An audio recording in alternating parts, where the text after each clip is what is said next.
Hello guys, this is the video that I promised you guys. I did a little bit of a video 4 or 5 days ago, just letting you guys know. So yeah, here's the update. Right now we're looking at Asha's Viv. Asha was, of course, for those who have been keeping a follow up, have been when I bought her, she had parasites. The store that I got her from wasn't really happy to take responsibility of the state that she was in. So I was left with this gecko that potentially could have died. I ended up forking out another 40-50 quid for medication. But I mean, it was worth it in the long run. It's just not how you want to be purchasing geckos. They were apparently good, reputable breeders and sellers of leopard geckos, but obviously with what happened to me, I wouldn't use them again. Probably more look for private breeders in the UK. So yeah, this is Ash's Viv. This is a very basic setup. There's only the one hide, but this is a warm hide / humid hide. So kind of takes out the need for a second and third Viv. There's no point me giving her a cold hide because she would never use it. This heat mat stays about right, stays about 32 degrees. Leopard geckos need a overall body temperature of around 20 to 28 to 30, 31 I think it is. But this heat mat stays around 32, 33, which is about right. So there's no need for it to move over or anything like that. This whole Viv stays around 29 degrees, just overall. But the heat is 32. The cold side is, I believe it to be about 22, 23 sort of, But she very, very rarely goes over to that side apart from to go to the toilet. So there's really, no need to worry there. So yeah, as I say, humid hide / warm hide. She only ever uses this. This is the best way I've had most success out of her, really. Even when she did have a warm hide and a humid hide, she only ever used the humid hide. So I thought, well, there's no point just using a hide for putting it in there just to please everybody else. So I thought, well, we'll go with this. Go with this sort of setup. So hers is a little bit more sort of decorated. I wouldn't say so much as natural, because I mean it's Tupperware and paper towel. Excuse me, sorry. But yeah, she's got these plastic plants, a rock on there. It's on there to weigh this down a bit, because she does have a habit of moving everything around. But I thought, weigh this down. And it also causes a second function of something, like a fairly rough surface for her to shed her skin on, so she can rub her skin and it'll help with taking it off. I'm thinking about doing the same with all of my other geckos, because the geckos in the tub I found they have a little bit of a harder time trying to shed their skin. So I'm thinking maybe it'd be best if I put a rock on top of each of the hides. So they've got a little bit of extra help. It's not too sharp that it's going to cut them, but at the same time, it's not. It's about right for them to shed their skin on. And these are natural rocks that I've I dug out from a nearby quarry, and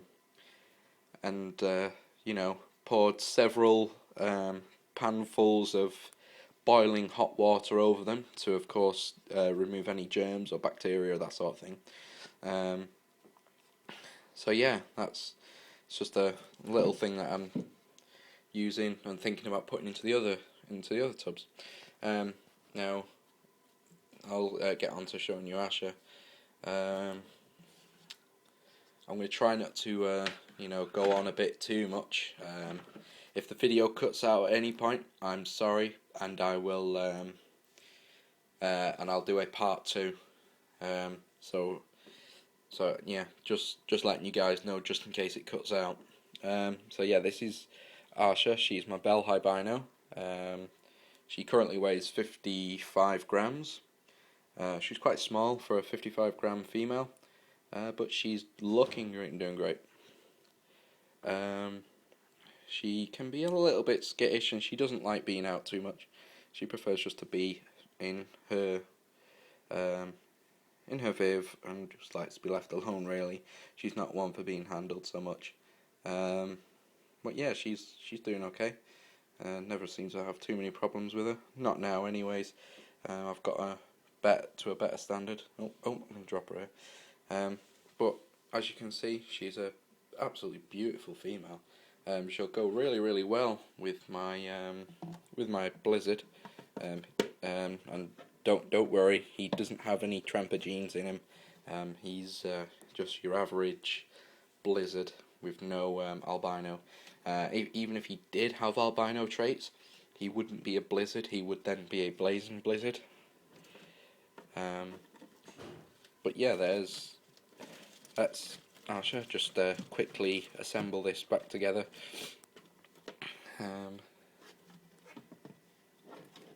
She's currently getting ready for the breeding season. All of the geckos are winding down now. I haven't done any breeding as of yet, but there are a lot of plans for the future. So stay tuned. There may be more videos.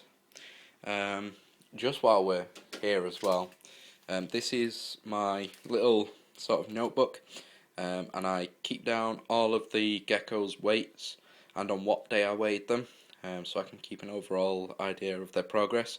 So as you can see, Asha is 52 grams. That was on the 10th.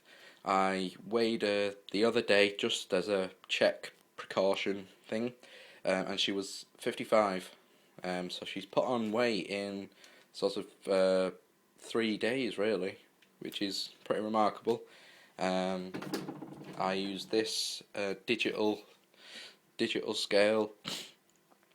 It's the accuracy is a gram out, which is fine, no problem. Works great, you know, just perfect. I also just while we're here, I recently purchased this book for leopard geckos. Now I know what I'm doing with leopard geckos, but it's always handy to have a book or or some sort of guide, just in case you're unsure. Now I looked at this book and I read it through and I didn't really trust it, but then it started stating that there was quotes from Ron Tremper, which makes me kind of believe it more and think that maybe it was it's fine to trust this book. But it's got a lot of Ron Tremper's quotes, a lot of things from Ron Tremper. So I kind of trust this book quite a bit. And I found, even reading this book, I found out things that I didn't really know. So yeah, we've got Ash's side. This is her side. Then we've got this empty bit, and this will be either I'll take the divider out and have one big viv, or I'll use it as so I've got two vivs instead of one. But yeah, so there's that.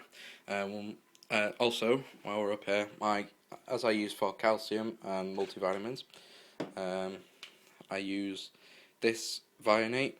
The one, it's practically the same stuff, but BFR's Vionate is the only one that we can get in the UK. I haven't seen the one that people use in the US. But it's Vionate. It's practically the same stuff, just a different label. Then we have this calcium. This is Exoterra's calcium. A lot of people don't trust this. There's been a lot of discussion and so on about this kind of calcium. I've never had a problem with it. Seems to keep my geckos nice and healthy. I do use various other calciums, but for the most part I use this. Sometimes I'll use the calcium D3, sometimes I'll use the calcium. The only reason I use both is because there's a lot of discussion about whether D3 is needed. And so just to be on the safe side, I use both. You know, when this runs out, I'll go and buy a D3. When the D3 runs out, I'll buy a calcium, and so on. So yeah, that's the supplements that I use. I also have this. This is an old calcium. This was I think it was a ZooMed one. But this had this had a pure calcium in it. But now I've put a label on it and labelled it as calcium and multivitamin mix, which is exactly that. I just mix it up. Sometimes I'll use one or the other, but for the most part, I use a mix. I have a 2-to-1 mix, so it's two multivitamin and 1 calcium. So moving on, I'll show you the incubators rather than jumping straight across. In here, this is my female incubator made from a polystyrene box. There's a thermostat thermometer connected into here. I sort of just cut it out, sort of like cut out this section, put that in and taped it over, and there's also a bit there just to hide the wires and make it look a bit neater really. In here is we have like the shelves with the polystyrene shelves with the holes in the top. The only reason they've got a hole cut in the middle is just for the ventilation to get through and the heat to get through. So when I go to put tubs on there, it's going to warm up those tubs to about right.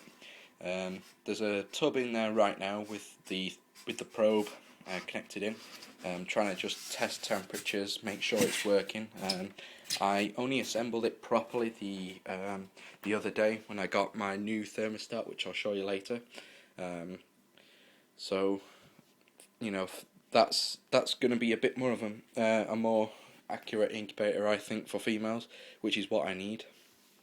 Moving on here is my male incubator, which is a ready-made, manufactured electric incubator. Now the only issue I have with this is the heat element that was put in the back had malfunctioned, and it had gone past the so many days of being able to return it. So of course I'm stuck with this incubator. Now I had to think, do I throw it away, or do I try and fix it in some way? And the only thing I could come up with was the heat mat.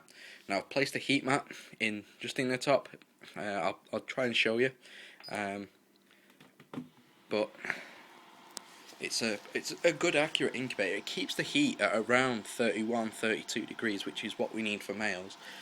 This tub, funny enough, is heated up to 32.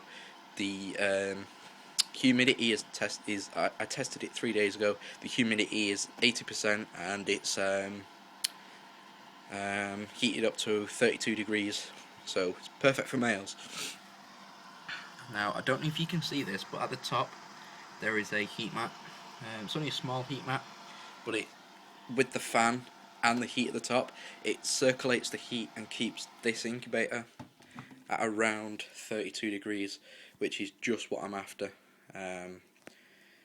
It's not as accurate, and there is a slight temperature gradient going further down, but I'll only be using this top, and I'm going to be incubating more for females than males, but I will want one of each sex. So yeah, that's the plan on the incubator side of things. I'll be using perlite and some of the vermiculite that I have left over. The perlite will be mostly used as I have more of it. So yeah, there's that. We'll jump across to my rack system. There's the 6 tubs and a tub across the top. That'll be for groups, and we have individuals in here. I only have 4 up to now, so those spaces available there will be for new geckos, hatchlings, or or if I come into getting any more, I don't know. So yeah, there's the rack system. It's heated with a heat cable. Now, heat cable is all that was available really for heating rack systems. Heat tape isn't readily available in the UK as it is in the US, so we do have a few slight problems with finding it and purchasing it. So I had to go with the next best thing, which was the heat cable. So yeah, it's connected to a thermostat, Rectizoo thermostat. This is the box for it. It's not a a more advertised and more sort of talked about product, but it works equally as good as the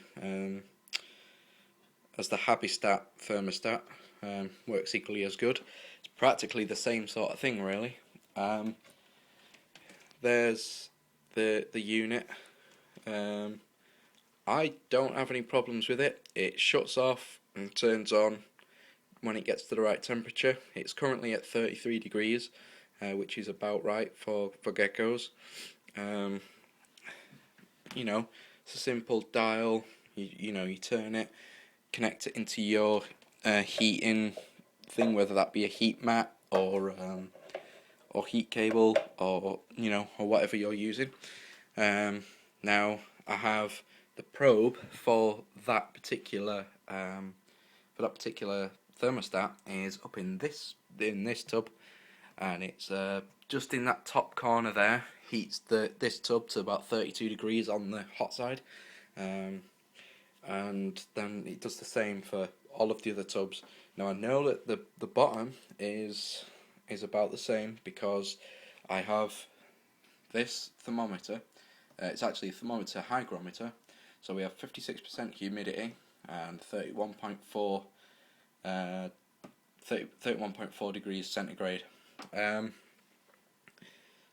which is perfect. And this is connected into this tub, and so I know that both these sides here are going to be giving off the same amount of heat, and it's not going to be too much of a problem. So yeah, there's the heating side of things. It's cleaning day tomorrow, so the tubs are looking a little. This one isn't too bad, but still, I will clean it. So yeah, this is my first ever gecko. I've had her. I got her when she was 2-year-old, and she's about 4 or 5 now. But yeah, she's a little bit grouchy at times. She can be a little awkward. She has a thing for, as soon as you grab her, she has a thing for just completely backing up. See, she just backs up. I don't know if that's just a leopard gecko thing or I don't know. Just trying to get in a bit of light here, but there she is. She's a Max Snow reverse stripe. She's female. She's just, I think she may be a hot female. She's a little bit awkward to deal with at times. But yeah, there she is. Her tub is pretty basic, really. It's just a hide, a dish. It's as simple as that. She usually doesn't eat out of dishes, weird enough. She will only eat sort of if I put the food down for her. So usually about as far as it goes with Savannah. So yeah, there's her. I don't really have any plans of breeding her unless she comes into a full ovulation, then I may consider it.